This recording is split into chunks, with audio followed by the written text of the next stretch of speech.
Welcome back to another build video. This time I'm going to showcase my Hurq Vedcrid Hive healer. It's funny, one of my most disliked videos on this channel is the one I did on the Malachowski healer a while back. It seems some players don't think healers are viable, but that usually stems from a misunderstanding of game mechanics. I get that, it's a complicated game, and many players are only active in their own small circles, so for example, someone who just plays with a few mainly PvE players might think that every PvP match is a one-shot kill fest because that's the only experience they have. Hopefully those of you who have watched my other videos are aware by now that's not the case, so hopefully builds like this one make more sense now and will be better received. Okay, so the Vedcrid Hive. I grabbed this a few weeks ago. I'd been saving up a lot of Zen for a future Muds bundle. When the newest Delta bundle come out, I didn't particularly want anything from that, so I finally caved in and grabbed the Choice of Dread bundle with this ship and the Tholian Tarantula, which I wanted for a Tholian themed build for PvE. The Hive has the highest hull modifier in the entire game right now at 1.7, as well as a pair of hangar bays and full command spec. It also has a unique innate ability that I didn't even realize until I flew it, called Automated Defense Screens. Basically, when damage is taken to a shield facing, it has a chance to add a stack of damage resistance rating, and after several stacks, damage immunity for a few seconds.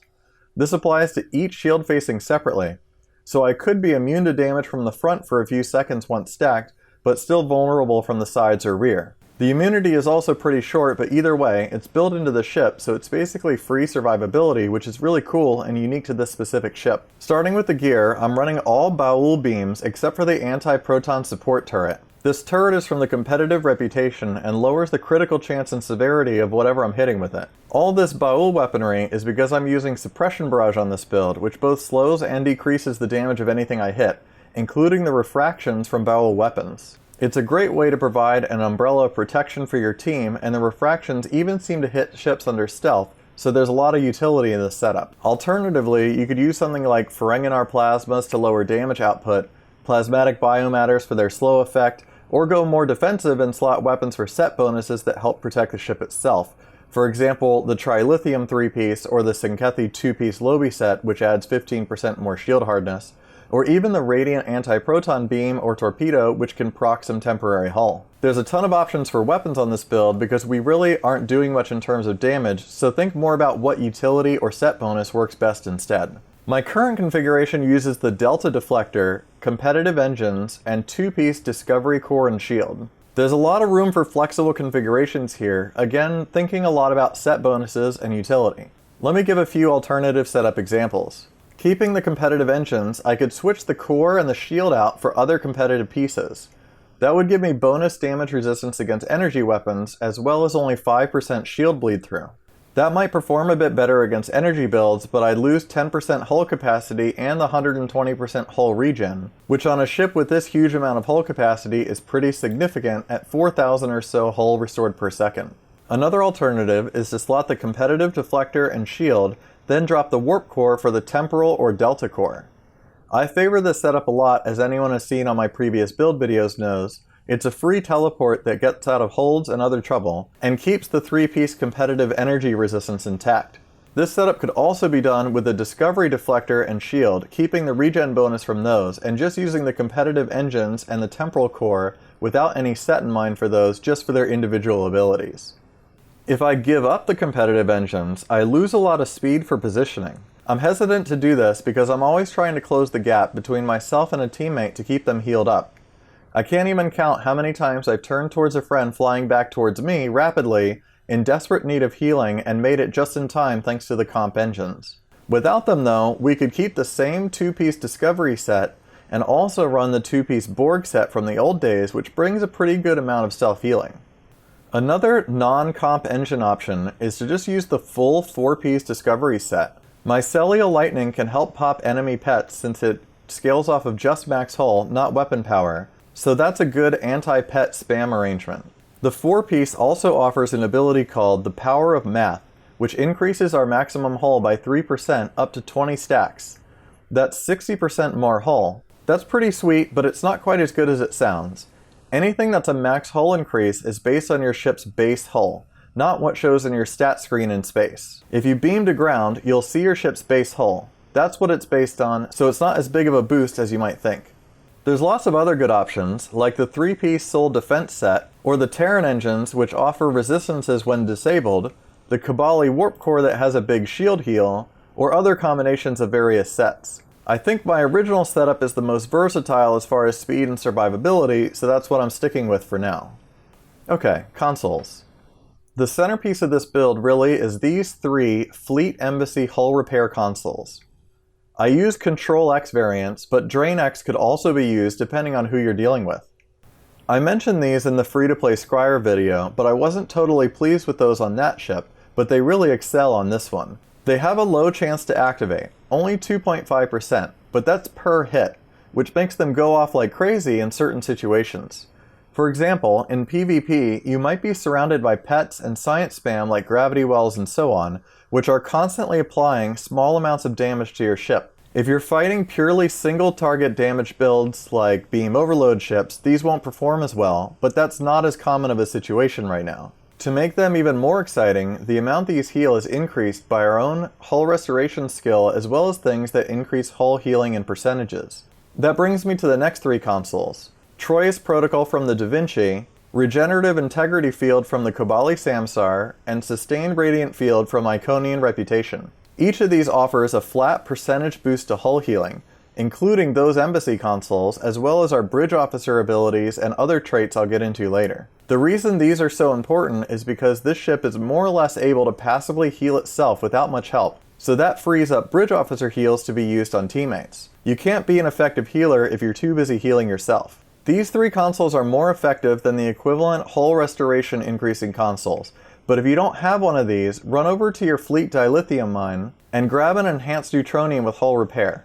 That's a decent alternative to fill the gap, plus you get some additional resistances as well. The next is a fluidic phase decoupler, which is an escape console I can use even while disabled, which helps get me out of trouble. I also have a Lachi Rift Jump slotted on the same build in the engineering slots, which does the exact same thing. It's just nice to have 2 escapes. You could also use something else here like DPRM or molecular phase inversion, anything that helps you stay alive. In the engineering slots, I have a Pax Triburnium. It increases my energy resistances as well as my hull capacity, but you could also use this slot for another universal console. With so many other sources of resistances from traits and such, this isn't a required console on this build. The next 3 are all team related. Reiterative Structural Capacitor can be worth some really huge heals, and also heals friendlies within 4 kilometers. The real secret to this console is that it can actually be cast onto a friendly ship. I rarely, if ever, use this console on myself. Instead, I use it on someone who I anticipate is going to need some healing over the next 20 seconds. Even if they fly far away from me during that time, they will get healed when they take damage, as if they activated this console on themselves. Then I have Protomatter Field Projector. This one also has a nice 3 kilometer AoE effect with a high amount of hull regen, so if I park near someone I can keep them topped up or use it for myself. The last one is the Europa console Overloaded Sif Linkage, which gives me some bonus damage resistance, halves the damage my teammates take, and gives everyone more hull regen. The trade-off is I take some radiation damage, but it's really minor. I don't normally mention devices much, but on this one I'm running 2 copies of Deuterium Surplus. Since I'm so slow, each stack has a separate cooldown, so this allows me to keep my speed up better. The next one is a team battery for engines and aux. If I notice someone is stuck or has their engines disabled, I can hit this and help free them if they're in trouble, and this works at any range. The last is Reactive Armor Catalysts, which is a nice emergency heal, and on this particular build they're very effective, over 50k hull restored over 20 seconds. My current hangar bays are Cardassian Yukawa frigates. This is because they use suppressive armaments, which is like a pet version of suppression barrage that lowers the damage output of any targets they hit. You could also use hull repair or shield repair drones, Alliance squadrons for focused assault, or Orion interceptors for chronoton torpedoes and tractor beams.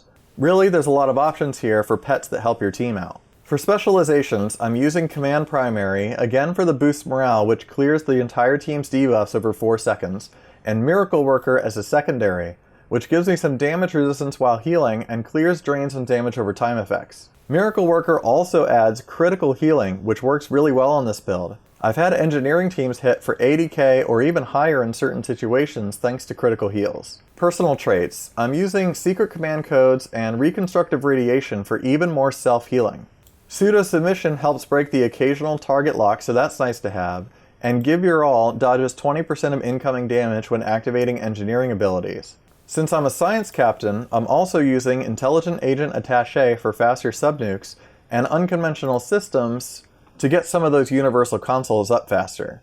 I'm also running Biotech Patch for another 20% boost to healing and the Boimler effect to ensure that my cooldowns are very fast, especially team abilities, and as part of that, Fresh from R&R is here, both for its control cleanse, as well as being able to use engineering and science team every 10 seconds. My last slot is Inspirational Leader, but I was mostly testing this one. Very rarely do I get all 3 stacks, and most of the time it's only 1 or 2, so I'm not sure this is worth bringing here, compared to something like Repair Crews, Superior Techie, Smuggler's Luck, or Imposing Presence. For Starship traits, I'm using Improved Photonic Officer for its boost to healing abilities, and Team Synergy, which means when I use a team ability, it automatically affects all allies within 10 kilometers. This is an awesome trait and helps me clear the debuffs off of my team frequently just by activating team abilities constantly, as long as they stay reasonably close to me. Since I'm a command ship, I'm also using Unified Engineering, but this will come up when we get to the bridge officers.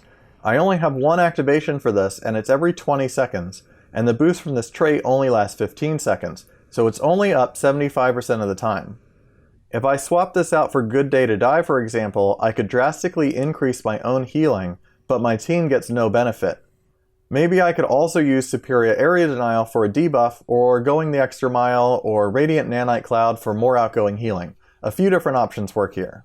The next 2 are just for my own ship. Invincible to cover up the occasional mistake and stay in the fight, and Plot Armor, which has a pretty massive heal on this build. The last trait, I was experimenting with BioLink from the Undine Kawavi.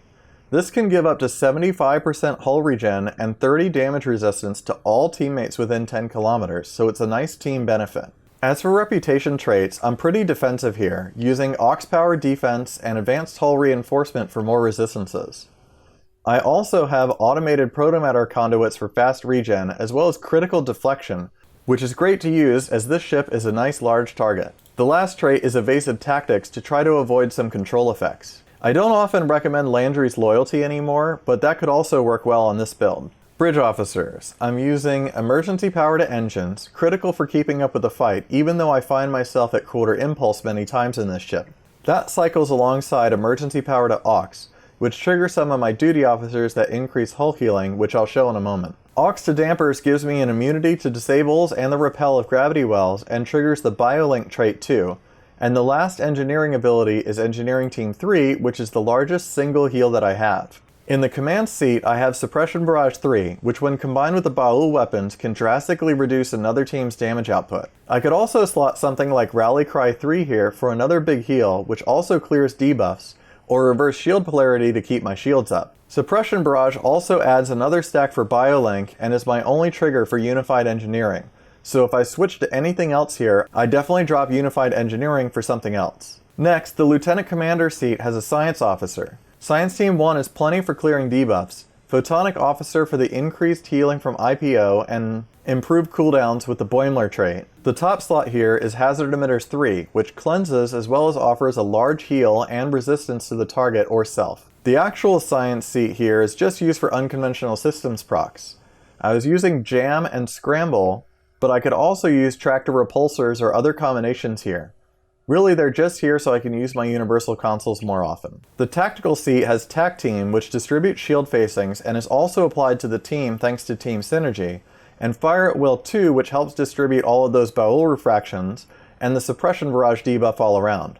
The last one is Attack Pattern Omega, which clears off movement debuffs and adds some defense and resistance. We could also use Delta here instead to debuff our attacker's resistance while increasing ours. Delta can also be cast on allies, so that's pretty useful too. Really, the only drawback I have on this ship is that there's too much tactical seating.